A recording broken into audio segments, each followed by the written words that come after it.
কি বলেছিলাম কি বলেছিলাম, অভিনেতা সোহমকে ফিরতে দাও, দেখিয়ে দেবে কি জিনিস।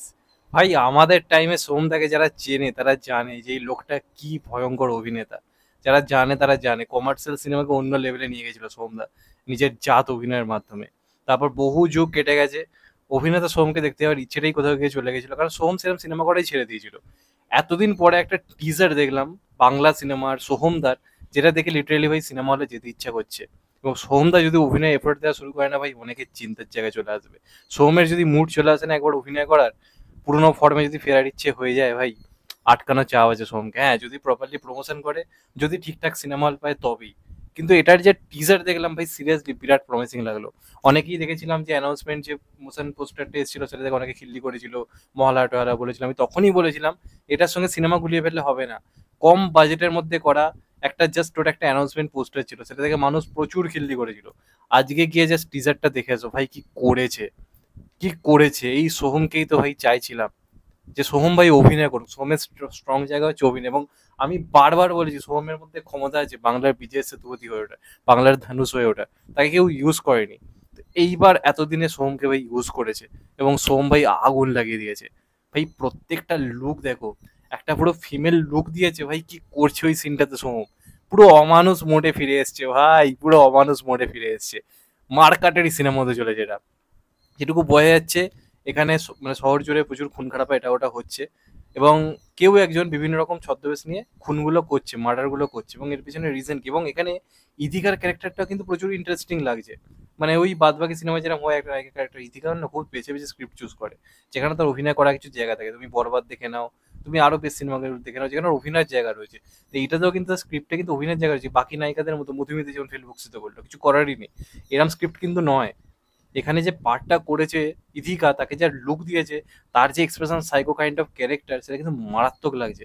প্লাস সোমদা তো ভাই সাইকো ফর্মে যদি ফেরে, আমি লিখে দিচ্ছি ভাই, সোহম সাইকো হলে কেউ টিকতে পারবে না। যেমন এসআরকে ভিলেন হয়ে গেলে ওর সামনে কোনো হিরো দাঁড়াতে পারে না, এসআর আমাদের বাংলাতে সোহম যদি সাইকো হয়ে ওঠে, সামনে ভাই কোনো অভিনেতা টিকবে না।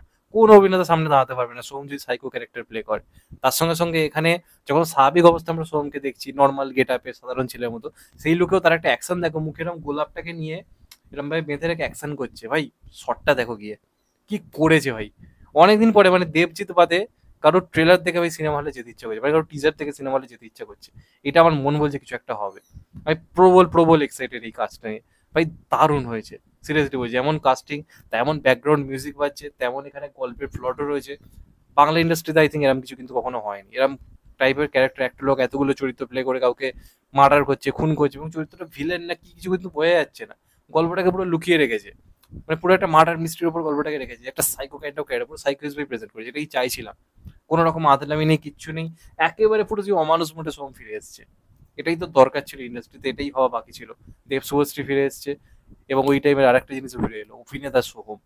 সিরিয়াসলি বলছি ভাই, প্রচন্ড প্রচন্ড আনন্দ হচ্ছে। এবার এত কিছু বলছি, সিনেমাটা ভালো হোক মন থেকে এটেছি, কারণ এর আগে অনেক ট্রেলার টিজার ভালো লেগেছে, সিনেমা লেগে সেই প্রমিসটা রাখতে পারেনি। কিন্তু এটা যেটুকু যা দেখলে আমার মন বলছে যে এটার পেছনে ভাই সোহম এফোর্ট দিয়েছে, এটার পেছনে সোহম টাইম দিয়েছে, স্ক্রিপ্টের পেছনে প্রচুর খেটেছে। এবং আমি চাই মন থেকে সিনেমাটা দিয়ে সোহমের কামব্যাক হোক, সোহম দেখিয়ে দিক আবার। কারণ বহু আরবান সেন্ট্রিক অভিনেতা সোহমকেও নিয়ে অনেক অনেক কথা বলেছে, সোহমের অভিনয় নিয়ে প্রশ্ন, এবং সোহম নিজেও দায়ী তার জন্য। কিন্তু এতদিন পর অভিনয়ের খিদে ফিরে এসছে, সোহম অভিনেতা হওয়ার শখটা আবার ফিরে এসছে, এবং আমি চাইবো পলিটিক্স পলিটিক্স সরিয়ে রেখে ভাই অভিনয়ে মন দাও। কারণ আজও আমি মনে করি সোহমের মতো কেউ নেই। আমি এটা মন থেকে মনে করি যে সোহম যদি কিছু করে না নিজের এতে, ভাই পাগল করে দেবে। তো আমি বলবো ট্রেলারটা গিয়ে তোমরা জাস্ট দেখো, মানে টিজারটা গিয়ে তোমরা দেখো, আমি লিঙ্ক দিয়ে দিচ্ছি কমেন্ট বক্সে। অবশ্যই গিয়ে দেখো। আই থিঙ্ক যারা সিনেমা লাভার তারা সোহমকে ভালোবাসে, এবং তারা সেই পুরনো সোহমের ফ্লেভারটা পাবে, এবং সিনেমা হলে যাওয়ার ইচ্ছে হবে। এটাকে এসভিএফের উচিত ছিল অমানুস্ত্রী করে আনা, কিন্তু ওরা তো মানে এখন পুরোপুরি তেলাবাজ হয়ে গেছে, তাই এসব বলে লাভ নেই। এটা উচিত ছিল এসবিএফ এর পুরোপুরি অমনস্ত্রী করে এটাকে নিয়ে আসা, সব থেকে বেশি প্রয়োজন ছিল। তাহলে আজকে সিনেমাটার হাইপ আরো ভয়ঙ্কর জায়গায় গিয়ে পৌঁছতো। তো সোমদা নিজের প্রোডাকশন থেকে ট্রাই করছে, এফোর্ট দিচ্ছে, কামব্যাক করার চেষ্টা করছে। আমাদের ছোটবেলা একটা সময় রঙিন করেছে, আমরা এমন কিছু দেখেছি সিনেমা হলে গিয়ে যেরকম অভিনেতা সে সময় দেখা যেত না। তাই আজকে আমাদের উচিত সোমদাকে সাপোর্ট করা, সোমদার পাশে এসে দাঁড়ানো, এবং এই সিনেমাটাকে হিট করানো। আমার দারুণ লেগেছে টিজারটা। তোমাদের কেমন লেগেছে কমেন্ট করে অবশ্যই জানিও। চ্যানেলটা নতুন হলে চ্যানেলটা সাবস্ক্রাইব করে দিও, and get the bell icon. ভালো থেকো সবাই, টেক কেয়ার, নমস্কার। আবার দেখা হবে, এখন তো পাই। সবাই ভালো থেকো, সুস্থ থেকো, নমস্কার, টেক কেয়ার, আবার দেখা হবে, ভালো থেকো।